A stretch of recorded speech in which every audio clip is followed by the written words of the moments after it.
So sourcing has been a big issue with my trading card business. I don't ever have time to go out and try to find new collections. I've never jumped on Facebook and made a purchase off of there.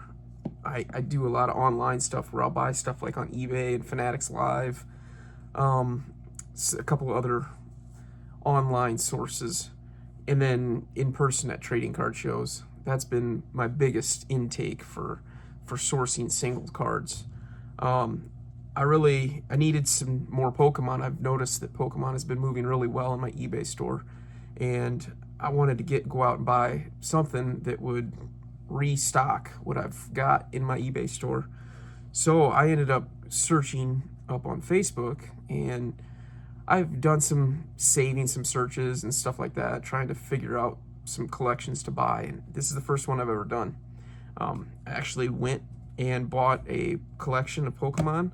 I spent $450, which is a pretty good chunk. I was basically took up the majority of the cash that I had in the business.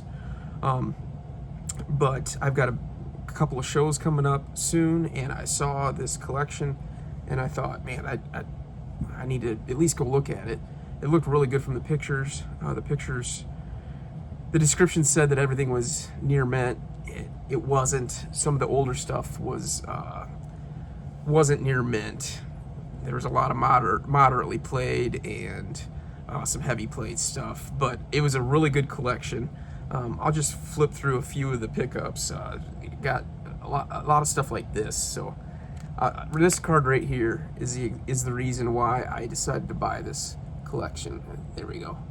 I saw this in the listing, and if you're not really paying attention to the listing, the guy was just flipping through the cards, and it was just in a random page on his binder, and I saw that. I'm like, man, that's I think that's one of the first full arts, so that's got to have some value. I looked it up on TCG Player, and this card right here alone is worth $600, which is what the guy was asking for it.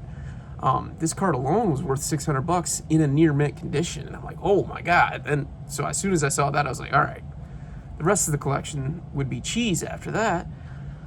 But I did some research ahead of time before I went, and I priced out a few of the cards that I saw on his post, and made sure that the value was going to be there in case that was damaged. And come to find out, it is heavy play. The back's pretty heavy play. But I mean, just stuff that I know will move. This is a really good one too. I saw that in the listing, and I'm like, yeah, that's a sweet card. That'll move fast. Stuff that I knew would look good in the showcase, and then some other stuff that this is a great card. I always love having this in my showcase. Stuff that I knew would move on eBay too. So I'm flipping through the higher end stuff. I mean, $10 and above. There's not a lot there, but there's enough there that should add a little bit of value to my showcases for my in-person card shows. This one bummed me out. This was actually damaged. The back, it's got creases, and actually it was a kid's collection. He said him and his buddy were trying to sell it. I say kid, they were teenagers, but he was trying to sell it for his buddy, and I negotiated with him, knowing that a lot of the older stuff was damaged. There's a bunch of other stuff here too. It was in a binder, and then I got about I don't know 50 cards that are going to go into showcase worthy, and then the other half of the other half will go onto my eBay store.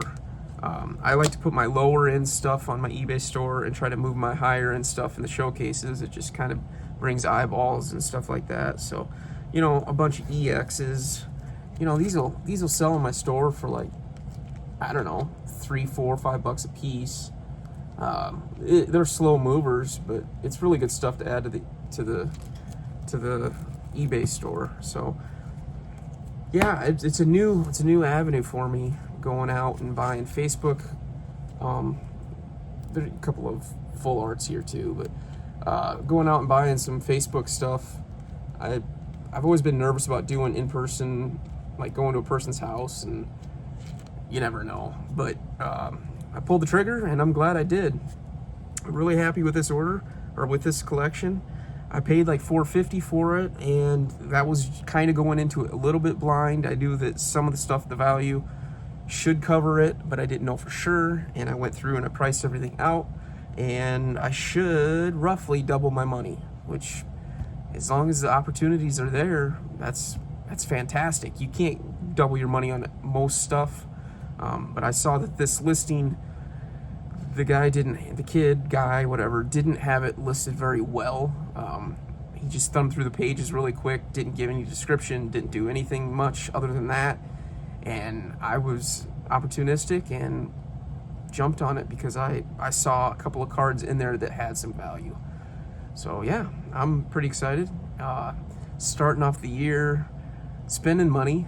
So hopefully next weekend, when I have my first card show in a while, I can recoup some of that. I have my eBay selling cards daily, and yeah, keep it churning. Just keep it churning.